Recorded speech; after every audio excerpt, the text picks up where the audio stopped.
Yo. Welcome back to another wonderful addition to my video series on how to do business, especially if you're a small business owner. Okay, let's stop playing so much. Welcome back to the Black Girl Magic Masters YouTube channel. Now, this is a platform where I get to go ham and give all the game for free in business that I have acquired over my 30 plus years in doing this. Yes, at 45 years old, I am ready to share with you guys all of the things that I have amassed as far as knowledge is concerned when it comes to business. Now, you guys do know that I just recently graduated with my master's degree last summer. However, I am in pursuit of that doctorate degree come January 24th, 2022. So let's get into it. You know, we got more than 3 minutes. Yes, we do. So in this video, we're going to talk about a couple of things. I want to talk about what funding you should consider as a startup or a new business. And then I also want to identify and understand or help you comprehend some of the key drivers to some business failures. About 7 of them, if I can come up with it. Well, no, we're not going to talk about that in this video. In this video, we're going to do 7 steps to a fiscal fitness plan. Okay? Because in order for us to make better decisions and choose better actions and experience better results, we need to know what's working for our business. And basically, you can reduce any business down to numbers.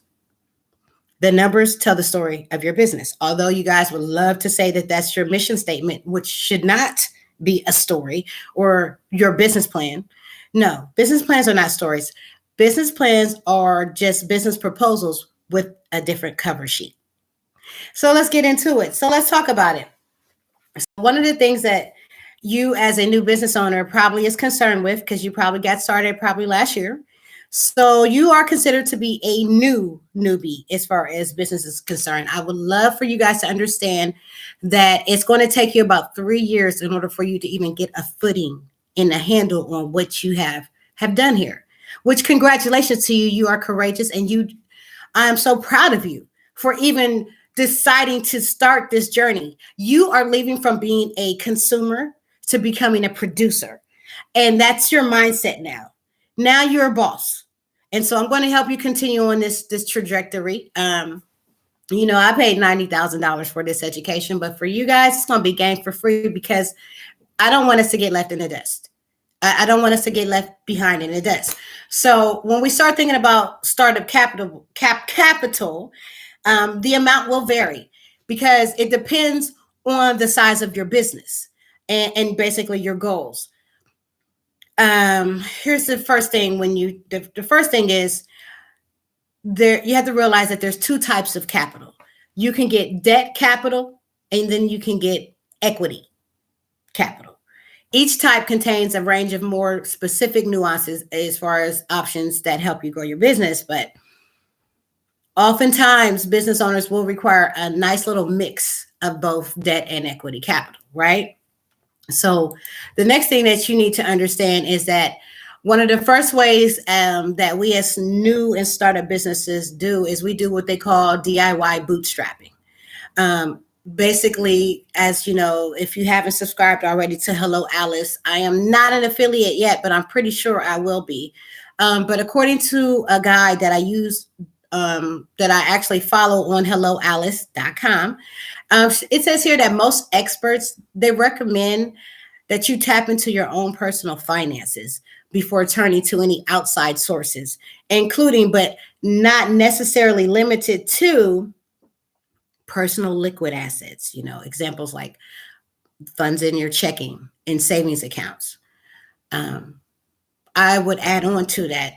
I am a firm believer that most entrepreneurs or minority entrepreneurs need to get over the fact that you have to own a business and work for a company at the same time. That is what I'm going to tell you. Yes, bootstrapping with your own personal liquid assets is major. So I highly recommend you have a job while owning a business. Or if it's 2 of you in a relationship that y'all both are contributing to to this business together, not separate. But anyway, another thing for DIY bootstrapping is sellable assets. I mean, basically, do you got anything that's sellable?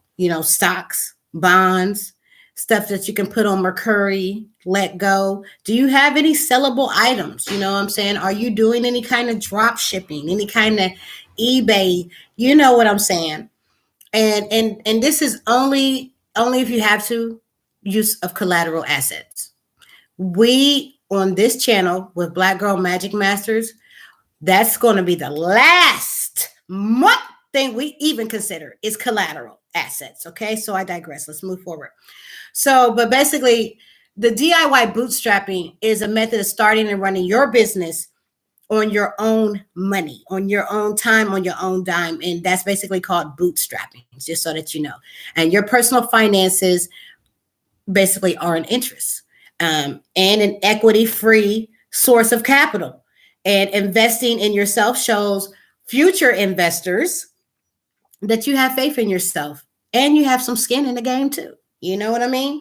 So also when considering what capital new business owner to, startup business owner is, make sure that you involve other family that you trust or household members in these important budgetary investment decisions. Okay. Some people in your family and some people are actually in your corner. So do not. So if you need more resources on bootstrapping your business, feel free to reach out to me on my website, blackgirlmagicmastersllc.com, and I can get you those documents. Also, if you go into my website, you'll see that you can purchase your vision board materials in order for you to do your vision board whenever you do your vision board. And I also have a virtual vision board party coming up next Tuesday, which will possibly be the start of every Tuesday vision board parties with me, who is also a numerologist and astrologer. Anyway, doesn't hurt that I have my MBA. Yo, let's do these vision boards together. I'm on my second one, and so far, so good. Anyway, I digress. But anyway, like I said, just go to my website if you need any of these documents or these resources that I'm going to be talking about. Next, small business owner, startup business owner, you might be considering capital or funding as far as securing a small business loan. Not everyone has the resources to just strike out entirely on their own. And even if they did, sometimes there comes a point when these resources aren't enough and you need extra help. You know what I'm saying? And this is just to get your business to the next level. Now, regardless, there's no shame in needing extra help. Not at all. Most people do.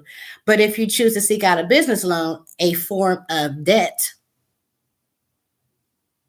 remember that debt has real risks and that debt has downsides, including assuming personal financial risks. But debt is actually how you run your small business. No loans, we're not doing no loans. We only doing grants. Grants, grants are lovely. Grants are life. Good. Grants are temporary, hardly renewable. But anyway, when choosing which bank, do you want to work in your local, regional, national, or international entity? What do you want? I prefer online banks, honestly. I mean, I really do. I really like Bluevine, bluevine.com. You're welcome.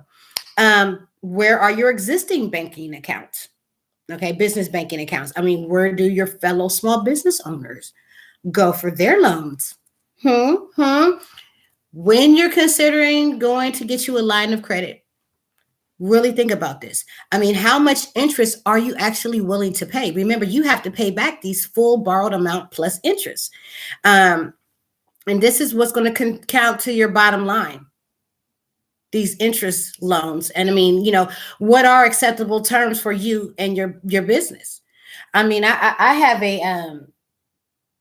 which I'm going to go a little bit further in there. I'm going to show you all an example of how a small business kind of goes into debt, right? Matter of fact, what am I waiting on? I might as well share you the story with you right now, because once you've chosen a bank worth your trust, you still have to prove to that bank that you're a worthwhile investment. I mean, you're going to need to gather personal and business financial documents to demonstrate your ability to pay back the loans, and you're going to need to be ready to discuss your plans. And that's what I tell everybody for a grant or anything. What are you going to do with the money? A lot of us business owners are not thinking about, okay, if I had $10,000, what would I do with it right now? Because we limit ourselves in thinking. Now it's time for you to leave that consumer mindset and become a producer, become a boss, and look at it like everybody else. I need money. How much do I need? Don't worry about how you're going to get it. Just how much do you need? And, I say don't worry about how you get it, but I say that kind of loosely because I do have a lot of business owners that start businesses. And here's a typical entrepreneur statement, okay? This is literally their income statement. That year one, their sales, they went up. Now let's talk about we're going to talk about their balance sheet. A typical small business owner. Year one, their sales go up. Year two, sales go up. Year three, sales go up. So those are sales. But for every sale, you had to pay for that. You had to pay for that sale. You had to pay for that asset, right? And we're going to call those cost of goods sold. So we'll say in that first year, these small business owners, even though their sales went up the first year, guess what? Their cost of goods sold went up that first year. Second year, sales went up. Second year for cost of goods sold, we're going to call them COGS. It went up.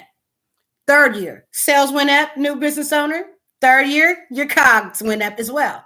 Okay, now let's move on to, because now we're going to talk about our gross profit margin.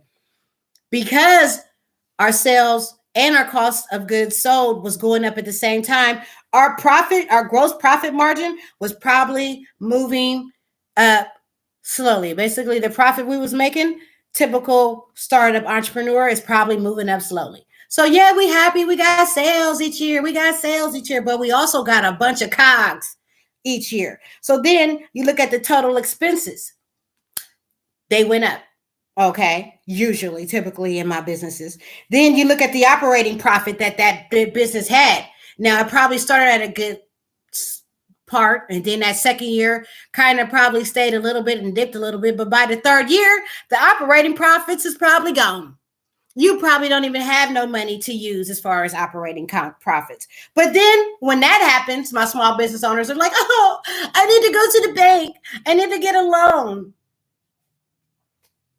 Basically, I need other people's money. And then, so now you're growing with borrowed money. Your business, typically, businesses are growing with borrowed money. And that's called interest. And then the net profit that your business gains before taxes probably went down a little bit. You probably really didn't even have no profit. New small business owner who had, and you're probably going to go right to the bank and be like, but I had good sales. Yeah, let's go throw a fucking party. But guess what? You're never going to have no money, no profit to pay for the party. So this is why I'm here, because I am tired of Black businesses and minority businesses getting laughed at our city. When we go to get minority certifications and funding and everything, we're not getting laughed at. Not if you come through me. If you're one of my clients, we're not doing that anymore. No, we're not. So that's my typical story about how small businesses fail. But I say that because it's a double-edged sword. You started a business that is going to require that you learn how to rob Peter to pay Paul. Oh, man, I have some really horrible, nightmarish type of things that can happen. But we're not going to go down there now, because right now we're congratulating ourselves on stepping out and starting these new businesses because we love what we do. And if you don't love what you're doing, stop right now. Do not start a business doing something you do not absolutely love doing without even getting paid for it. I'm telling you right now, you're going to need to cut that on out. Cut that on out. All right, so now we move on because I digress. So another form of capital that small businesses or startup companies would probably engage in is equity. This involves surrendering a stake of your business to investors. Investors can be lots of different kinds of people. Investors are who buy equity in your company in different ways. Basically, friends and family round of funding. Basically, they allow you. They allow. There's this thing called friends and family, and it's funding that allows you to offer your loved ones a stake in your business in return for their investment in you, right? Then you have angel investors and venture capitalists, and they can come and with the added bonuses of not only giving you funding, but they can provide like mentorship and technical and operational knowledge, as well as the challenges of negotiating loss of control in your business. You know what I'm saying? Would you appreciate that kind of guidance, or would it chafe? Would it chafe you at the loss of control? I mean, it might depend on the investors themselves. So you select your investors carefully. I often tell, and this is on everything, sometimes you need a sugar daddy business investor. My clients will tell you, I'm not playing. And there's 3 things that I want you to make sure that these sugar daddy business investors got. You know what I'm saying? Not only do they have money, but they got to have clout. They got to have some clout. And they got to have some goddamn connections and influence. Do not get with no sugar daddy business investor if they don't have those 3 things. And another form of equity, and, also, an initial public offering. Basically, limited liability corporations are nothing but baby corporations, baby stock options. You know what I'm saying? You get about 100. You get 100 and you can sell those 100 shares at whatever price. But once you sell those shares, those people that own those shares, they become your board of directors, and they can fire your ass if they don't like what you're doing and they own majority of the stake in the company. But anyway, you have IPOs also, you guys, which are initial public offerings. And for mature small businesses, I mean, basically you list your business on the stock exchange so that the public can purchase shares and therefore equity in your company. All right. Let's talk to Elon Musk, who went to Twitter. Anyway, so I digress. No matter which form of equity that you pursue as a new startup business, it's important to remember that the more equity that you surrender, the less control you exercise and the less profit you stand to recover. It's just kind of like in a partnership. You have the general partner and the liable partner. I believe one of those partners isn't getting the money. But anyway, I digress. Let's move. And remember, I have some other resources that can be provided in the form of documentation, raising money from fans and friends and family, how to prepare to negotiate your ideal terms, how to understand common stock versus preferred stock. I got documents that you can purchase from me on how employee stock options work in startup companies. Hit your girl up at blackgirlmagicmastersllc.com if you have any questions to figure out how to contact me. And just put it in the message, what you want. I'm that easy. I'm very accessible. Another form of startup capital that new businesses like to use or try to get is called crowdfunding. You can crowdfund your business. One of the most self-sufficient ways to raise money and funds nowadays basically allows you to solicit capital from tons of regular people.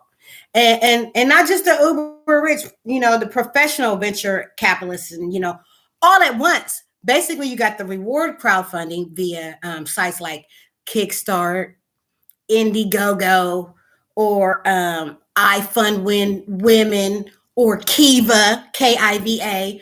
Basically, they allow you to receive one-time funds in exchange for some kind of good or service that you provide. And these rewards are usually tiered. And in these scenarios, you don't give up any control to your crowdfunders. You know what I'm saying? And you may even invite more customers into your sales funnel this way, doing it like that.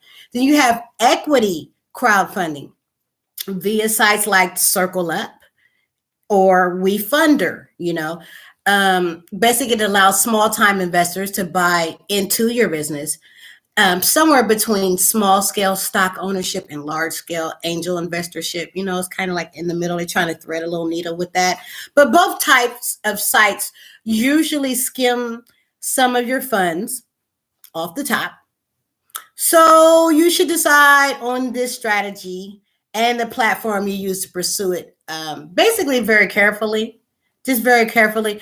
I have documents that if you want to purchase from me, the 6 best crowdfunding platforms 2021 and how to crowdfund your business. Yo, hit your girl up, blackgirlmagicmastersllc.com. Another form of business funding is searching and applying for grants. Now, grant season for me is September through November. Okay, basically December 6th usually be the last date that anybody really want to take any grants. So just keep that in mind. You don't have to pay grants back like you do with loans, and you don't give up any of your company's sovereignty like you do with selling equity.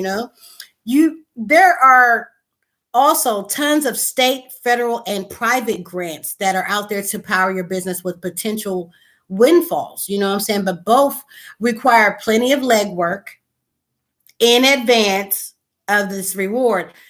But don't let it intimidate you. You know what I'm saying? This is where I'm coming. Come see me at blackgirlmagicmastersllc.com. Listen, this is what we do. Because basically any effort you put into a diligent research and grant writing and pitch practices will likely pay for itself several times over. You know what I'm saying? That's been one of the reasons why my business has, on year number 2, we have been sustainable. You know what I mean? Again, I have documents that you can purchase from me on how to write winning grant applications. I mean, see your girl. See your girl, right? Also, I want you guys to, another form for startup capital for us small and new business entrepreneurs is, don't try to do it alone. Seek out partnerships. I mean, when you get on the big scale of it, it's called sponsorships.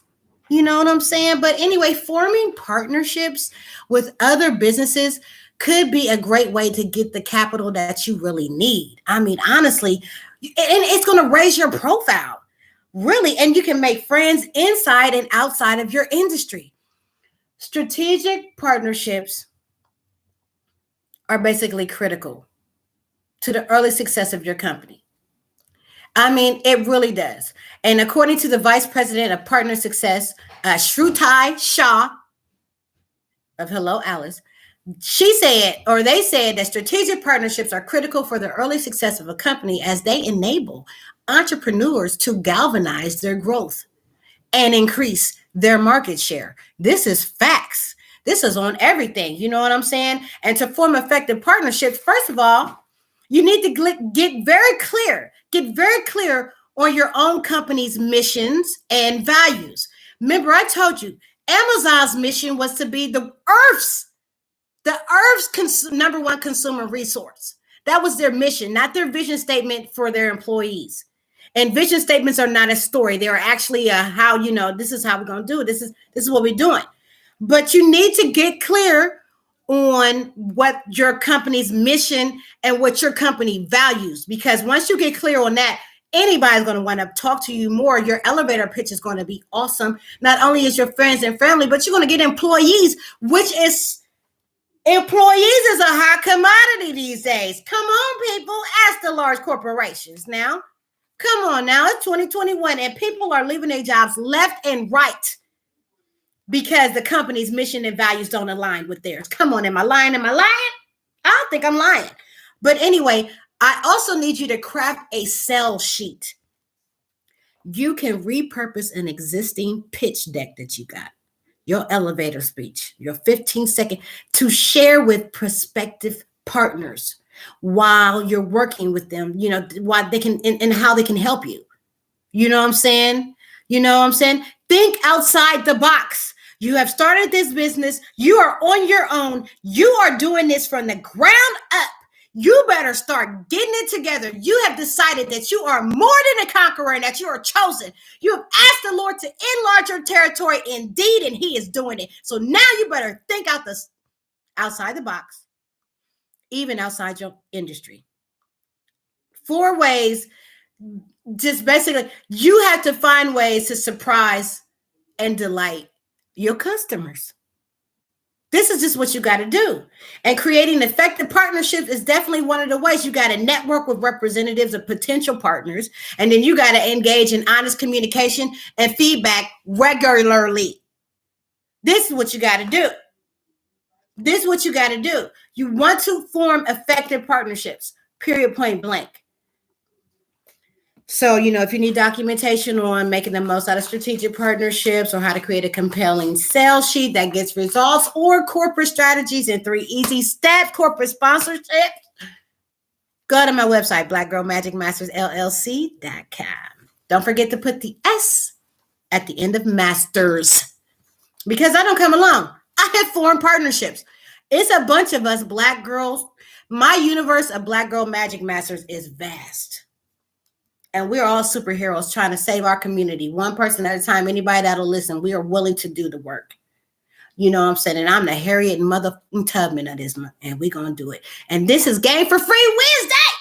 And yes, you made it to my YouTube channel, and you are so blessed because, that's what I do. You know what I'm saying? I done went and got my master's degree, about to get my doctorate, and I want to give game for free. That's what I want to do. So, we talked about funding, right? And we're talking about startup capital. And, let's see, what did we talk about? First of all, we talked about, crowdfunding. We talked about business loans. We talked about applying for grants. We talked about searching out for partnerships. We talked about just DIY, do-it-yourself bootstrapping, basically having a job while owning a business and getting used to that. But then I briefly talked about your elevator pitch and your pitch deck. But you can also participate in what they call pitch competitions. Oh, yes. This is one called InnoStars. It's a Chinese situation, and you get like $3,000. And that's how I found out about how a lot of consortiums were being made. Because if you can't do it by yourself, you can partner and create a Voltron of your business called a consortium and go for these competitions and basically fulfill whatever need you're trying to fulfill. I'm talking about this one company. They wanted to compete against GE and the large electrical companies, man, and they did it. But anyway, I digress because pitch competitions are another great way to lend the reputation and resources necessary to achieve early growth. I mean, you get to pitch to your company, pitch your company to multiple investors and get really valuable exposure and feedback, even if you don't win the cash. You know what I'm saying? And there's usually 4 types of pitch competitions. You got the student and university-based competitions, usually restricted to student participants. And you got the location-based, basically they're for businesses in your city, metropolitan area, state, or region. Excuse me, you guys. You got corporate sponsored competitions where wealthy corporations look to sponsor up and comers, with new ideas that will disrupt their industry and move it forward. Then you got like the conference-based competitions, which is associated with industry conferences usually and restricted to like basically the members participants. But when you're choosing competitions to participate in, choose wisely. Look for contests that are relevant to your business and relevant to your niche of business. You basically are seeking out mentors for useful advice, and you're making sure that you're eligible and that the prizes that you're getting is worth the time and effort that you're going to be investing in it. Because remember, all of this is money. These are assets that contribute to your business's sales. When crafting your pitch and your deck, you basically got to clearly identify a problem and then clearly point how to solve it. All right. You need to establish your credibility. Like I said, you need to form partnerships. You need to get into some of these pitch competitions, but also I behoove you to join your local chamber of commerces. And if there's an African-American chamber of commerce in that very same city, I behoove you to do both of them. It's going to probably run you anywhere from $300 to $500 a year, but it's worth it. You need to establish your credibility, and that is one way. If you cannot get your minority business certification yet, or your veteran certification yet, or your woman certification yet, there's ways to establish credibility by paying into it with memberships, okay? You know what? Don't make me go. I know y'all listen to me. I need you guys to keep your pitch very concise. You know what I'm saying? Basically, just do not overproduce it. Don't overthink it. Don't overtalk it. Give me 5 good bullet points. You know what I'm saying? And then you need to customize your pitch to the people that's going to be listening to you, basically to your audience. I'm going to need you to understand this. Now, if you need further documentation or just some help further on this, please go to my website, Black Girl Magic Masters LLC.com. Don't forget the S in Masters, because I'm just not by myself. I've partnered, and I have many partners. And like I said, I got how to win startup pitch competition documentation and resources for you, and how to win stuff like that. You know, just holler at your girl. So with that being said, I have one more thing for you startup small business owners. I'm not sure if you guys are aware of a particular thing called factoring. If you are a small business owner, I want you to get away from so much cash basis accounting so much. And we're going to start working into the accrual based accounting part of business. Okay, I'm going to leave you guys with a couple of things here. So what I mean by that, we're going to do what's called factoring. If you're a small business and you have some type of product or service, do not be afraid to write an invoice. Write an invoice for your customer. Allow them up to 30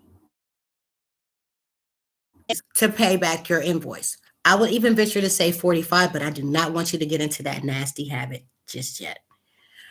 Invoice your customers to pay you back in 30 days.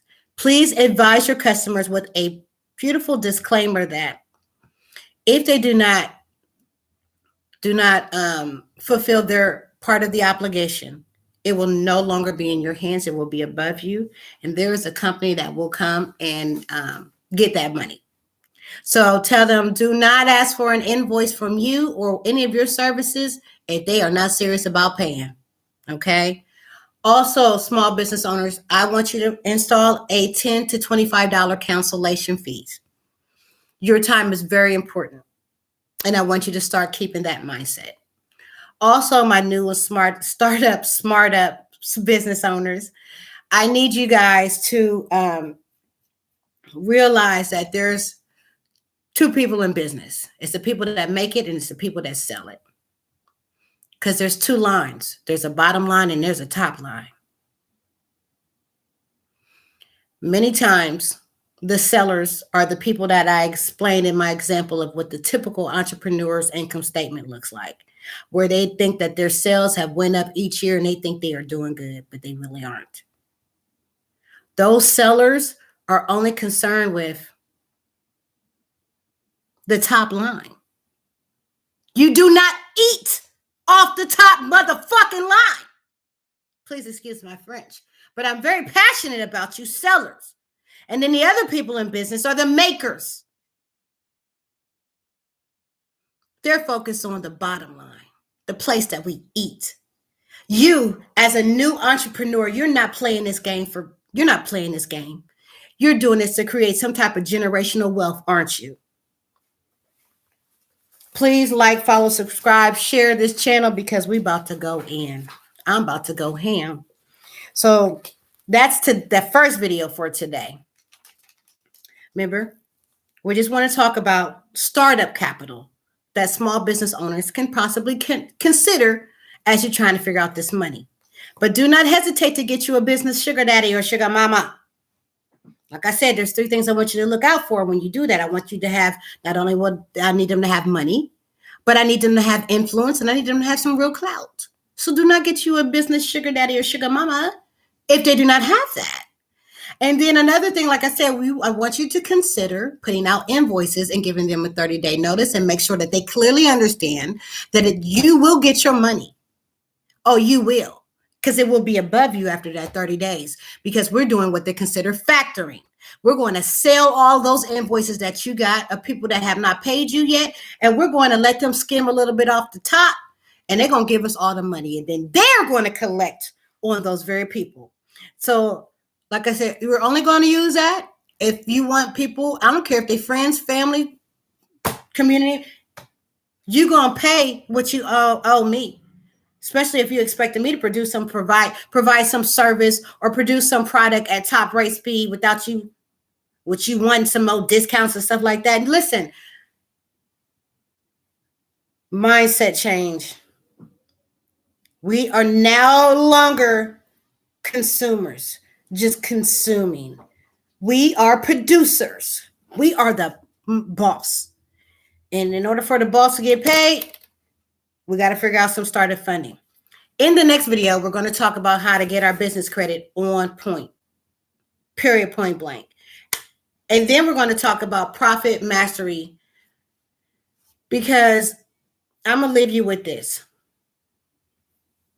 The number one killer of businesses, which usually only 80% of them last for 7 years. Most of them fail after 7 years. The number one killer of businesses is growth. I lie to you not. The number one killer of businesses is growth. So I'm going to let y'all sit and marinate on that. Love, peace, and hair grease. I will catch you in the next video. Thank you for tuning in to Black Girl Magic Masters, LLC. You know, I am your super secretary on wheels, your mobile and virtual assistant, basically the business plan alchemist, the Black Girl Magic Master herself, Shaquila. See you in the next video.